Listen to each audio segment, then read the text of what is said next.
Students, yesterday we studied about concept of planning, importance and features. Today we'll study about limitation and process of planning.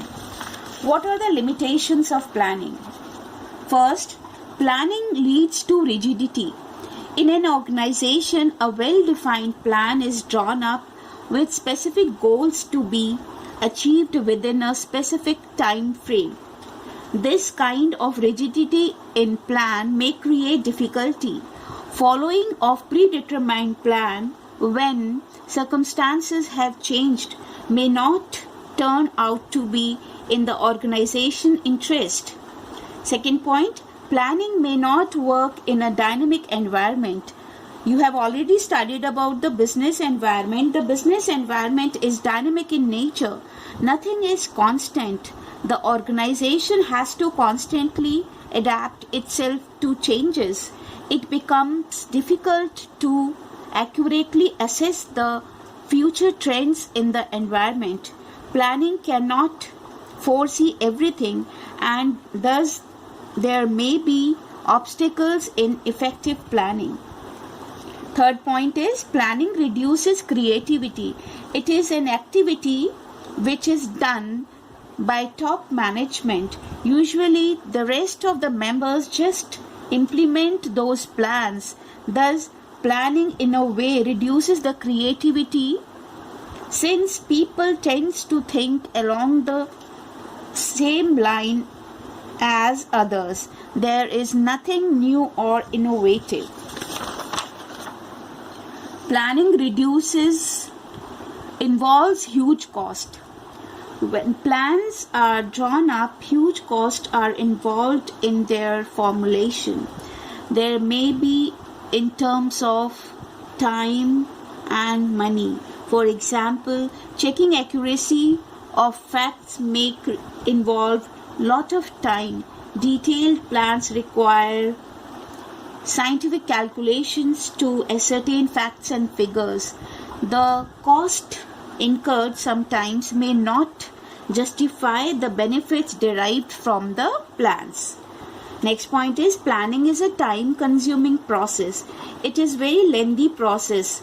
Sometimes plans to be drawn up take so much of time that there is not much time left for the implementation. Next point is planning does not guarantee success. The success of an enterprise is possible only when plans are properly drawn up and implemented. It is not always true that just because a plan has worked before, it will work again. There are so many other unknown factors to be considered. False sense of security may actually lead to failure instead of success. Now next topic is process or steps of planning. First step of planning is setting objectives. The first and foremost step is setting objective standards. Objectives or goals specify what the organization want to achieve.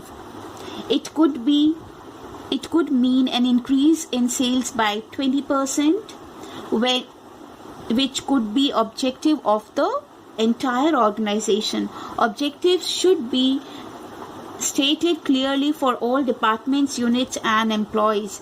They give direction to all departments. Developing premises. Planning premises is also known as boundaries, limitations which may come in the way of planning. Planning is concerned with the future, which is uncertain. Therefore, a manager is required to make certain assumptions about the future. These assumptions are called premises. Third point, identifying alternative course of action.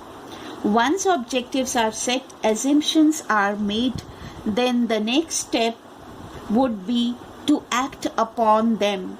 There may be many ways to act and achieve objectives. All the alternative course of action should be identified. If the project is important, then more alternatives should be generated and thoroughly discussed among the members of the organization. evaluating alternative courses, the next step is to weigh the pros and cons of each alternative. Each course will have many variables which have to be weighed against each other. The positive and negative aspect of each proposal need to be evaluated in the light of the objective to be achieved. Next point is selecting an alternative. This is the real point of decision making. The best plan has to be adopted and implemented. The ideal plan, of course, would be the most feasible, profitable, and with at least negative consequences. Implementing the plan. This step is concerned with putting the plan into action, that is, doing what is required. For example, if there is a plan to increase production, then more labor, more machinery will be required. This step would also involve organizing the labor and purchase of machinery. Last step of planning is follow-up action. To see whether plans are being implemented and activities are performed according to schedule is also part of the planning process. Monitoring the plans is equally important to ensure that objectives are achieved. That's all for today. Thank you.